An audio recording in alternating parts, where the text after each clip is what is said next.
찬송가 143장, 통일 찬송가 141장 찬양하심으로 고난중한 넷째 날 저녁 기도회를 시작하겠습니다. 찬송가 143장 웬 말인가 날 위하여 찬양합니다.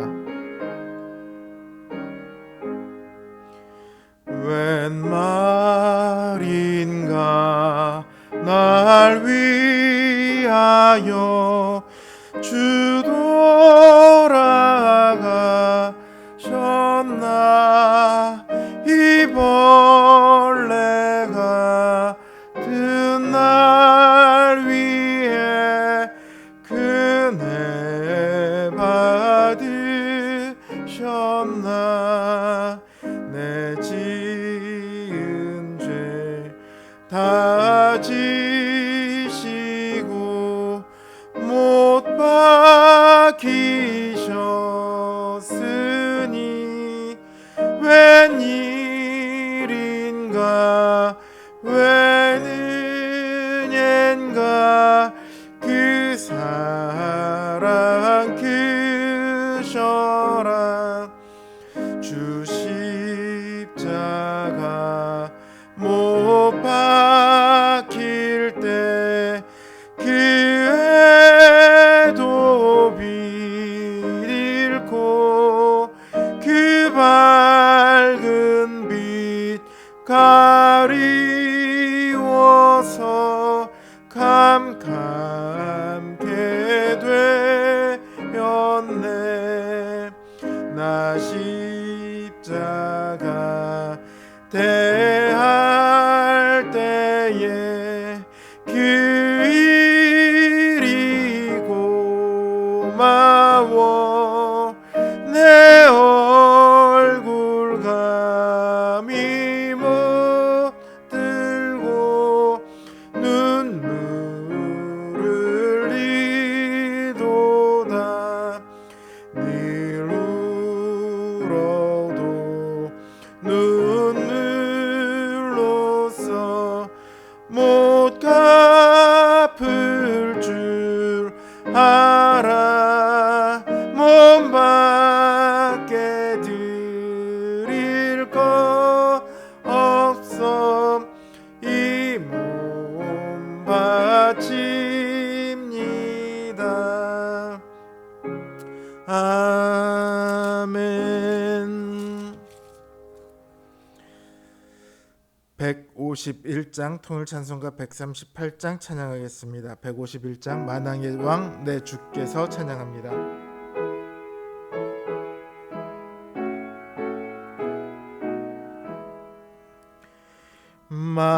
만왕의 왕 내 주께서 왜 고초당했나 이 벌레 같은 날 위해 그 보혈을 흘렸네 십자가 내가 처음 볼 때에 나의 맘에 큰 고통 사라져 오늘 믿고서 내 눈 밝았네 참 내 기쁨 영원하도다 주 십자가 못 박힘은 속죄함 아닌가 그 긍휼함과 그 은혜 말할 수 없도다 십자가 내가 처음 볼 때에 나의 맘에 큰 고통 사라져 오늘 믿고서 내 눈 밝았네 참 내 기쁨 영원하도다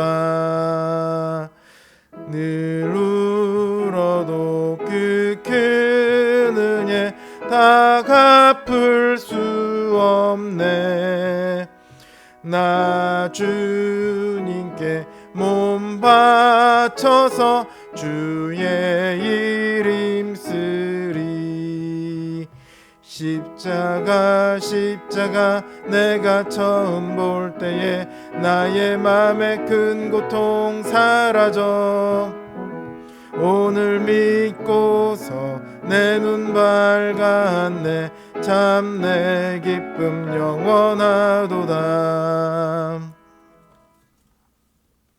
기도하겠습니다. 주님께서 지신 그 십자가를 우리가 생각합니다. 십자가를 지기까지 받으셨던 그 모든 수모와 조롱과 또 고난을 우리가 기억합니다. 그 십자가 앞에서 주님, 우리의 죄를 발견하게 하여 주시옵소서. 주님의 그 십자가가 바로 우리의 죄 때문에 지신 십자가임을 우리로 다시금 마음 깊은 곳으로부터 깨닫게 하여 주시옵소서. 그리하여 주님의 고난도 우리를 위한 것이요, 주님의 죽으심도 우리를 위한 것이요, 주님의 부활도 우리를 위한 것임을 우리로 믿어 확신하게 하시고, 그 십자가 앞에 우리를 겸비하게 하여 주시옵소서. 이 시간 주님의 말씀 앞에 꿇어 엎드립니다. 주님, 우리의 심령을 가난하게 하시고 겸손하게 하셔서 이 시간 주님의 마음과 주님의 은혜와 주님의 사랑을 우리의 영혼으로 받아들이게 하여 주시옵소서. 이 시간 주님의 말씀이 우리의 은혜가 되기를 원합니다. 우리의 생명이 되기를 원합니다. 주님, 말씀으로 우리에게 역사하여 주시옵소서. 예수님의 이름으로 기도드립니다. 아멘. 하나님 주신 말씀 마태복음 27장 11절에서 26절 말씀입니다. 마태복음 27장 11절에서 26절 말씀입니다. 제 성경 기준으로 신약성경 49면에 있습니다. 마태복음 27장 11절에서 26절 말씀 제가 받들어 읽겠습니다. 예수께서 총독 앞에 섰음에 총독이 물어 이르되 내가 유대인의 왕이냐? 예수께서 대답하시되 내 말이 옳도다 하시고 대제사장들과 장로들에게 고발을 당하되 아무 대답도 아니하시는지라. 이에 빌라도가 이르되 그들이 너를 쳐서 얼마나 많은 것으로 증언하는지 듣지 못하느냐 하되 한마디도 대답하지 아니하시니 총독이 크게 놀라워하더라. 명절이 되면 총독이 무리의 청원대로 죄수한 사람을 놓아주는 전례가 있더니 그때 바라바라 하는 유명한 죄수가 있는데 그들이 모였을 때 빌라도가 물어 이르되 너희는 내가 누구를 너희에게 놓아주기를 원하느냐? 바라바냐? 그리스도라 하는 예수냐? 하니 이는 그가 그들의 시기로 예수를 넘겨준 줄 알미더라. 총독이 재판석에 앉았을 때에 그의 아내가 사람을 보내어 이르되 저 옳은 사람에게 아무 상관도 하지 마옵소서. 오늘 꿈에 내가 그 사람으로 인하여 애를 많이 태웠나이다 하더라. 대제사장들과 장로들이 무리를 권하여 바라바를 달라 하게 하고 예수를 죽이자 하게 하였더니 총독이 대답하여 이르되 둘 중에 누구를 너희에게 놓아주기를 원하느냐? 이르되 바라바로 소이다. 빌라도가 이르되 그러면 그리스도라 하는 예수를 내가 어떻게 하랴? 그들이 다 이르되 십자가에 못 박혀야 하겠나이다. 빌라도가 이르되 어찌미냐? 무슨 악하여 일을 하였느냐? 그들이 더욱 소리질러 이르되 십자가에 못 박혀야 하겠나이다 하는지라. 빌라도가 아무 성과도 없이 도리어 밀란이 나려는 것을 보고 물을 가져다가 무리 앞에서 손을 씻으며 이르되 이 사람의 피에 대하여 나는 무죄하니 너희가 당하라. 백성이 다 대답하여 이르되 그 피를 우리와 우리 자손에게 돌릴지어다 하거늘. 이에 바라바는 그들에게 놓아주고 예수는 채찍질하고 십자가에 못 박히게 넘겨주니라. 아멘.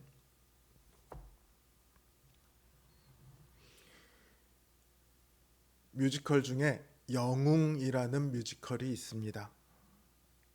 안중근 의사의 이야기를 담은 뮤지컬로 유명하죠.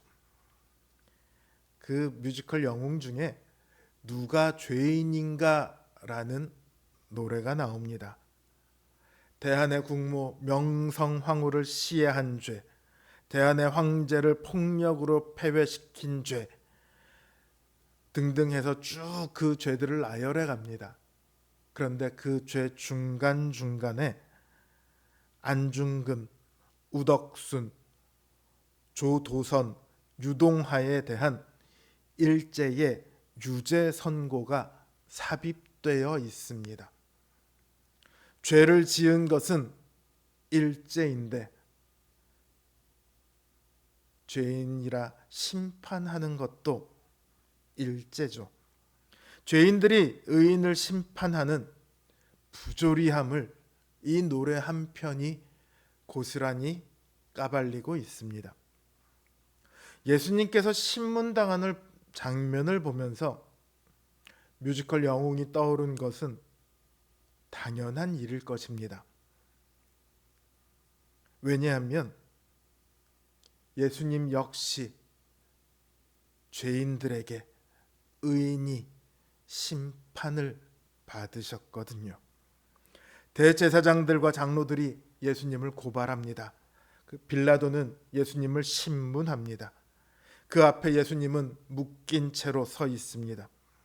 어느 시대건 권력에 고발당한 사람의 운명은 똑같습니다. 죄가 없는 사람이라 할지라도 권력은 그 사람을 죄인으로 낙인 찍습니다. 유대인의 권력과 로마의 권력이 하나가 되었습니다. 그러니 예수님에 대한 재판은 보나마나입니다. 그런데 재판의 과정을 보면 이상합니다. 내가 유대인의 왕이냐? 그 질문에 내 말이 옳다. 예수님은 이 한마디로 답하십니다. 그 이후로는 대제사장들과 장로들이 고발을 해도 빌라도가 그들이 너를 쳐서 얼마나 많은 것으로 증언하는지 듣지 못하느냐 물어도 예수님은 아무런 말씀을 하지 않으십니다. 유대인의 왕이라는 죄목은 당장 총독에 대한 반역입니다. 그리고 궁극적으로는 로마에 대한 반역이죠. 로마 제국이 가장 금기로 삼고 있는 죄가 바로 반역죄입니다. 이 무시무시한 죄로 고발을 당했음에도 예수님께서는 거기에 대해 반박하지 않으십니다. 거짓 고발에 대해 변명하지 않으십니다. 거짓으로 고발한 자들과 싸우려 하지 않으십니다. 분명히 예수님은 죄인이 아니십니다. 그러나 자신의 죄목에 대해 부인하는 것이 아니라 오히려 그렇다고 시인해 버리십니다. 예수님의 대답 앞에 빌라도는 오히려 예수님의 무죄를 확인합니다. 예수님께 압도당한 것이죠. 죄인의 자리에 선 것은 예수님이지만 정작 그 자리를 압도한 것은 신문하는 자의 권력이 아니라 신문당하는 예수님의 침묵이었습니다. 온 유대를 다스리는 총독이지만 죄인으로 끌려온 예수님 앞에 어쩔 줄 몰라 합니다. 신문하는 자가 신문당하는 사람을 두려워합니다. 신문당하는 예수님께서 오히려 신문하는 빌라도를 심판하십니다. 예수님의 운명이 빌라도의 손에 달린 것이 아니라 빌라도의 운명이 예수님의 손에 달렸습니다. 빌라도는 예수님이 무죄인 것을 알았습니다. 그의 아내도 예수님의 무죄를 주장합니다. 그러나 그는 진실 대신 현실을 택했습니다. 현실적인 이유로 예수님을 죽이려 안달난 자들에게 예수님을 넘겨줍니다. 그는 손을 씻으며 자신은 상관없단 말하지만 그때로부터 지금까지 그리고 영원토록 모든 신자들은 고백합니다. 본디오 빌라도에게 고난을 받으사 십자가에 못 박혀 죽으셨다. 빌라도의 선택으로 인해 하나님께서 죄인들의 손에 죽으시는 역사상 가장 말도 안 되는 사건이 일어났습니다. 이것이 예수님의 고난의 본질입니다. 예전부터 고난 주간이 되면 금식을 한다, 미디어를 보지 않는다 등 고난에 동참하려는 여러 가지 노력들을 합니다. 그러나 그런 것은 고난이 아니라 고행에 가깝습니다. 고난의 본질은 괴로움에 있지 않습니다. 정말로 주님의 고난을 조금이라도 경험하고 싶다면 이렇게 기도해야 합니다. 억울한 일을 당하게 해 주십시오. 내가 좋아하는 모든 것들을 다 잃어버리게 해 주십시오. 회사에서 쫓겨나고 가진 것까지 다 빼앗기게 해 주십시오. 친한 사람들에게 배신당하게 해 주십시오. 가족들에게 외면당하게 해 주십시오. 나의 육체에 큰 고통이 있게 해 주십시오. 이렇게 기도하실 수 있으시겠습니까? 정말로 하나님께서 이 기도를 들으셔서 그렇게 하시면 어쩌지? 이런 두려움이 들 수도 있습니다. 저도 그렇거든요. 주님의 고난은요, 그렇게 두려운 것입니다. 아니, 그 정도가 아니라 훨씬 더 두려운 것입니다. 주님께서는 그 두려운 길을 두려울 줄 알면서도 가셨습니다.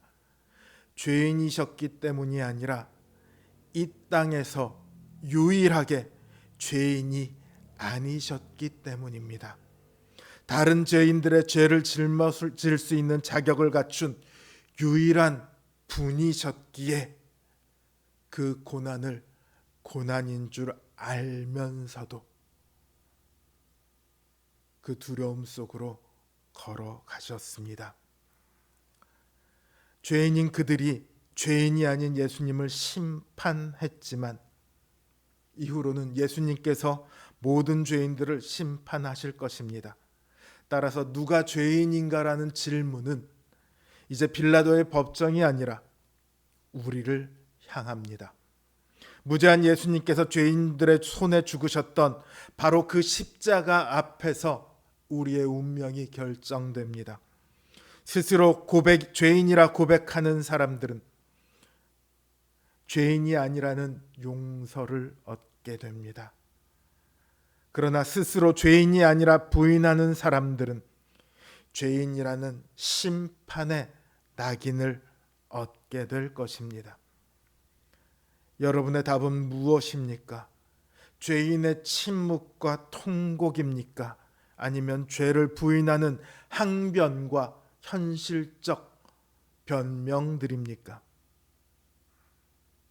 이 고난주간 주님의 고난의 본질을 우리가 깊이 생각하길 바랍니다. 그 고난이 우리에게 얼마나 큰 감사의 이유가 되는지 깊이 느끼게 되기를 바랍니다.